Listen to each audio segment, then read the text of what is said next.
ഞാൻ ഡോക്ടർ റിനി ലിജോ. ഇന്നൊരു Q&A സെക്ഷനാണ്. ഞാൻ കഴിഞ്ഞ വീഡിയോയിൽ കുറച്ച് ചോദ്യത്തിനൊക്കെ നിങ്ങളുടെ റിപ്ലൈ തന്നിരുന്നു. ഇപ്പം അതിൻ്റെ ബാക്കിയുള്ള കുറച്ച് ക്വസ്റ്റിനോട് ഇന്ന് പറയാമെന്ന് വിചാരിക്കുന്നു. ഡോക്ടർ, മോണയുടെ അരക്ക് വശത്തായി എല്ലാ പല്ലുകൾക്കും മഞ്ഞ നിറമുണ്ട്. ഈ മഞ്ഞ നിറം മാറ്റിയെടുക്കാൻ എന്തെങ്കിലും മാർഗമുണ്ടോ? ഉണ്ടെങ്കിൽ അതിന് എത്ര ചിലവ് വരും? ദയവായി മറുപടി പറയുക. നമുക്ക് എന്താ നോക്കേണ്ടതായിട്ടുണ്ട്. അന്നേരം എന്താ പ്രശ്നം? ഇപ്പം നിറം വ്യത്യാസമാണോ അതോ ഈ പ്ലാക്ക് പോലെ പിടിച്ചിരിക്കുകയാണോ എന്നൊക്കെ നോക്കണം. ഇപ്പോൾ പ്ലാക്കൊക്കെ ആണെങ്കിൽ നമ്മൾ ക്ലീൻ ചെയ്ത് പോളിഷൂടെ ചെയ്യുമ്പോൾ അത് വൃത്തിയാകുന്നതാണ്. അതല്ല ചെറിയ രീതിയിലുള്ള നിറവ്യത്യാസമാണെങ്കിൽ നമുക്കത് കറക്റ്റ് ചെയ്യാനായിട്ട് പറ്റും. അന്നേരം അതൊരു ഡോക്ടറിനെ കൊണ്ട് കാണിക്കുക. ഞാൻ പറഞ്ഞല്ലോ, ഇപ്പം പ്ലാക്കൊക്കെ ആണെങ്കിൽ ക്ലീൻ ചെയ്താൽ തന്നെ അത് മാറുന്നതാണ്. വേറൊരു കാര്യം ശ്രദ്ധിക്കേണ്ടതെന്ന് പറഞ്ഞാൽ 6 മാസം കൂടുമ്പോൾ നിങ്ങൾ എന്തായാലും നിർബന്ധമായിട്ടും ഒരു ഡെൻ്റൽ ചെക്കപ്പ് നടത്തുക. അന്നേരം നമുക്ക് ഇങ്ങനത്തെയൊക്കെ ചെറിയ ചെറിയ പ്രശ്നം അനുഭവത്തിൽ തന്നെ മാറ്റുകയാണെങ്കിൽ വലിയ ചിലവില്ലാതെ തന്നെ എല്ലാം കറക്റ്റായി ചെയ്യാനായിട്ട് പറ്റും. എല്ലാവരും ഇംപ്ലാന്റിനെ കുറിച്ച് ഒത്തിരി പേര് ചോദിച്ചിട്ടുണ്ട്. ഞാൻ നെക്സ്റ്റ് വീഡിയോയിൽ അത് വിശദമായിട്ട് ഞാൻ പറഞ്ഞു തരുന്നതാണ്. അല്ലെങ്കിൽ ഞാൻ അടുത്ത ലൈവ് വരുമ്പോഴും ആ ഒരു ടോപ്പിക് ഉൾപ്പെടുത്തുന്നതാണ്. ഡോക്ടർ, എൻ്റെ പല്ല് ഫില്ലിംഗ് ചെയ്തതാണ്. പെപ്സി പോലത്തെ ഡ്രിങ്ക് കുടിച്ചിട്ട് ശേഷം അവിടെ എന്തെങ്കിലും കടിച്ചാൽ കുറച്ച് ടൈം പെയിൻ ഉണ്ടാകും.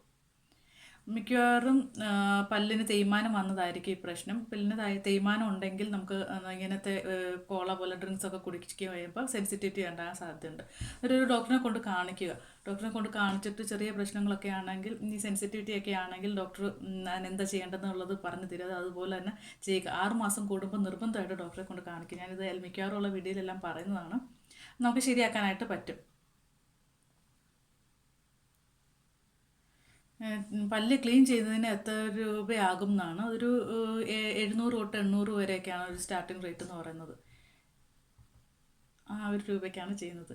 7 പല്ല് ഇംപ്ലാന്റ് ചെയ്യണം. 7 എല്ലാവരും റേറ്റാണ്. അത് ഇങ്ങനെ ഇതൊക്കെയാണെന്നാണ് ഡോക്ടറിനെ കൊണ്ട് കാണിച്ച് നിങ്ങൾ എവിടെ ചെയ്യാൻ ഉദ്ദേശിച്ചിരിക്കുന്നത് അവിടെ തന്നെ പോയി ആ ഡോക്ടറിനോട് തന്നെ സംസാരിക്കുന്നതായിരിക്കും നല്ലത്.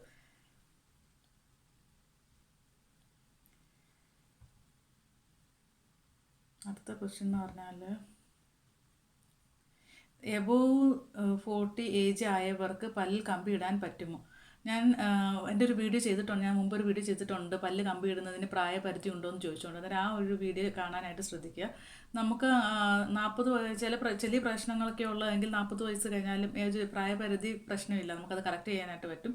പക്ഷേ നോക്കേണ്ടതെന്ന് പറഞ്ഞാൽ നമ്മുടെ പല്ലിൻ്റെ ആരോഗ്യമാണ്. പല്ലിൻ്റെ മോണയുടെയൊക്കെ ആരോഗ്യം നോക്കേണ്ടതായിട്ടുണ്ട്. നമുക്ക് വേറെ അസുഖങ്ങൾ എന്തെങ്കിലും ഉണ്ടോ, മോണ സംബന്ധമായ അസുഖങ്ങളൊക്കെ ഉണ്ടെങ്കിൽ അതൊരു കറക്റ്റ് ചെയ്യാനായിട്ട് ബുദ്ധിമുട്ടായിരിക്കും പല്ലിൻ്റെ പ്രശ്നങ്ങൾ.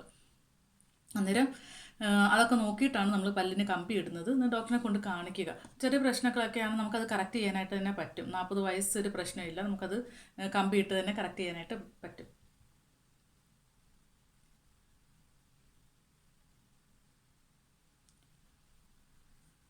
എൻ്റെ താഴത്തെ നിലയിൽ ഒരു പല്ലാണ് പോയത്. ഒരെണ്ണത്തിന് ഫിക്സ് ചെയ്യാൻ എങ്ങനെയാവും? അന്നേരം എങ്ങനെയാണ് ഫിക്സ് ചെയ്യേണ്ട എന്ന് പറഞ്ഞിട്ടില്ല.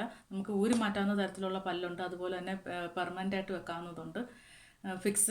അന്നേരം അത് ഏതാണെന്നുള്ളത് അനുസരിച്ചിട്ട് വില വ്യത്യാസം. അന്നേരം ഒരു പല്ലൊക്കെ അല്ലേ ഉള്ളൂ. അതിനന്നേരം അത്രയും വലിയ വിലയാകത്തില്ല. ഇംപ്ലാന്റ് ഒക്കെ ആണെങ്കിൽ ഒരു 20,000 രൂപയോടൊക്കെ അടുത്താകാറുണ്ട്. അന്നേരം അത് ഡോക്ടറെ കൊണ്ട് കാണിച്ച് നിങ്ങൾ ഏത് ഒരു ക്ലിനിക്കിലാണ് ചെയ്യുന്നത്, നിങ്ങൾ ഏതാണ് ചെയ്യാൻ ഉദ്ദേശിക്കുന്നത്, ഇങ്ങനത്തെ ട്രീറ്റ്മെൻറ്റ്, അതൊക്കെ അനുസരിച്ചിട്ട് വിലയ്ക്ക് വ്യത്യാസം വരും. അണപ്പല്ല് മിസ്സിങ് ആണെങ്കിൽ അത് മാത്രം വെക്കാനായിട്ട് പറ്റുമോ? അണപ്പല്ല് ആണെങ്കിലും വെക്കാനായിട്ട് പറ്റും. അന്നേരം ഡോക്ടറെ കൊണ്ട് കാണിച്ചിട്ട് അത് ചെയ്യുക. നമ്മൾ ഏത് രീതിയിലാണ് വെക്കേണ്ടതെന്നുള്ളതൊക്കെ നോക്കി ആലോചിച്ചിട്ട് ഡോക്ടറായിട്ട് ആലോചിച്ചിട്ട് തീരുമാനിക്കുക. ഞാൻ പറഞ്ഞല്ലോ ഇപ്പോൾ ഏതൊക്കെയാണ് ഉള്ളത്. നമുക്ക് ഊരി മാറ്റാവുന്നതുണ്ട്, ഫിക്സഡ് ഉണ്ട്, ഇംപ്ലാന്റ് ഉണ്ട്, അങ്ങനെ പലതരത്തിലുള്ളതുണ്ട്. അന്നേരം